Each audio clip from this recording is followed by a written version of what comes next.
বাংলাদেশের রাজনৈতিক পট পরিবর্তনের পর থেকেই টানাপোড়েন চলছে ঢাকা নয়াদিল্লি সম্পর্কে, আর এই সুযোগে ঘনিষ্ঠতা বাড়িয়েছে পাকিস্তান। সম্পর্ক আগের থেকে দৃঢ় হয়েছে চীনের সাথেও।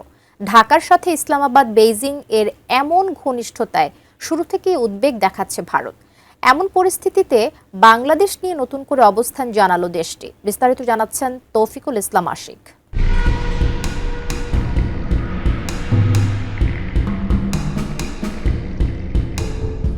ভারতের লোকসভায় অভ্যন্তরীণ নানা বিষয়ে আলোচনার মাঝে সরাসরি প্রশ্ন তোলা হয়, বাংলাদেশ ও ভারতের সম্পর্ক কি এখন কঠিন সময় পার করছে?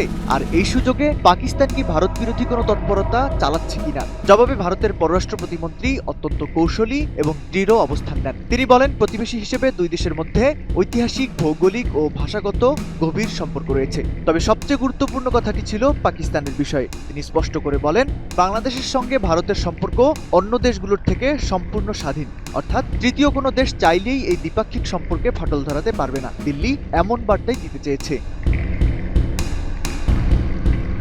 লোকসভায় কীর্তিবর্ধন সিং একটি বড় সত্য স্বীকার করেছেন। তিনি জানিয়েছেন, বাংলাদেশের যেসব জায়গায় ভারতের জাতীয় স্বার্থ রয়েছে সেগুলোর উপর ভারত সার্বক্ষণিক নজরদারি চালাচ্ছে। শুধু নজরদারি নয়, ভারতের নিরাপত্তা ও অর্থনৈতিক স্বার্থ রক্ষায় প্রয়োজনীয় সব ব্যবস্থা নেওয়া হচ্ছে বলেও তিনি দাবি করেন। সম্প্রতি পাকিস্তান ও চীনের সাথে বাংলাদেশের ক্রমবর্ধমান যোগাযোগের বিষয়টিও ভারতের নজরে আছে। দিল্লি মনে করে, প্রতিবেশী দেশগুলোর যে কোনো ভূরাজনৈতিক পরিবর্তন ভারতের অভ্যন্তরীণ নিরাপত্তার জন্য হুমকি হতে পারে। তাই সবার আগে প্রতিবেশী নীতির দোহাই দিলেও নিজের স্বার্থ রক্ষায় ভারত যে বিন্দুমাত্র ছাড় দেবে না, তা প্রতিমন্ত্রীর এই বক্তব্যে স্পষ্ট। RICL TMX, যুগের পর যুগ স্থাপনা থাকে মজবুত।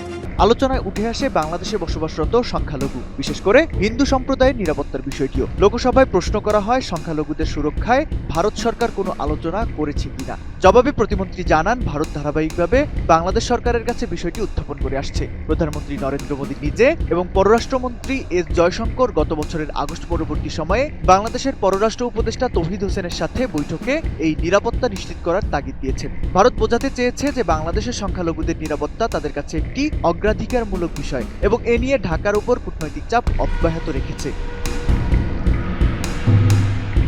বাংলাদেশে রাজনৈতিক পট পরিবর্তন হলেও ভারতের কাছে বাংলাদেশের গুরুত্ব একটুও কমেনি, বরং চীন ও পাকিস্তানের সাথে সম্পর্ক নিয়ে ভারত এখন আরও বেশি উদ্বিগ্ন ও সতর্ক। আর এই দুই দেশের সাথে সম্পর্ক নিয়েই ঢাকার উপর বাড়তি নজরদারি বাড়িয়েছে নয়াদিল্লি। তৌফিকুল ইসলাম আশিক, ATN নিউজ।